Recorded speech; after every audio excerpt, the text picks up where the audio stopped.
Hello friend, তোমরা কেমন আছো? আশা করি ভালো আছো। আর আমিও কিন্তু তোমাদের ভালোবাসায় অনেকটাই ভালো আছি। আর তোমাদেরকে বলেছিলাম যে একটা পাহাড়ের ভিডিও তোমাদেরকে দেব। তো দেখো, যাওয়ার সময় কিন্তু এই পাহাড়গুলো দেখতেই পাইনি, এত সুন্দর সুন্দর। আর তবে ব্যাঙ্গালোর থেকে বাড়ি আসার সময় কিন্তু এই সুন্দর সুন্দর পাহাড়গুলো দেখতে পেয়েছি। যাওয়ার সময় হয়তো রাত্রের দিকে পেরিয়ে গেছে, দিনের বেলা দেখতে পাইনি, কিন্তু আমি বাড়ি ফেরার পথে কিন্তু বেশ সুন্দর সুন্দর পাহাড়গুলো আমার চোখে পড়েছে। আর দেখতেই মনে হলো না, একটু ভিডিও করে নিই, আমার বন্ধুদের ফ্রেন্ডদের দেখাবো, সেই জন্য একটু ভিডিও করে নিলাম। দেখো কি সুন্দর দেখতে লাগছে, দারুণ সুন্দর লাগছে। কিন্তু মনে হচ্ছে যেন ট্রেন থেকে নেমে এক্ষুনি ছুটে চলে যায় ওই পাহাড়ে। আর দেখতে কিন্তু খুব সুন্দর লাগছে।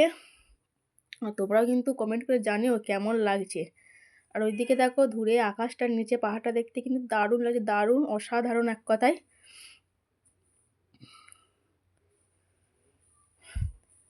তো এই এত সুন্দর জিনিস দেখে ভিডিও না করে আর থাকতে পারলাম না, সেই জন্য ভিডিওটা করা। আর তোমাদের সঙ্গে শেয়ার করে দিলাম ভিডিওটা। শেয়ার করতে একটু দেরি হয়ে গেল ভিডিওগুলো, কিছু মনে করো না, তোমরা দেখে নিও। তো চলো, টাটা, বাই বাই।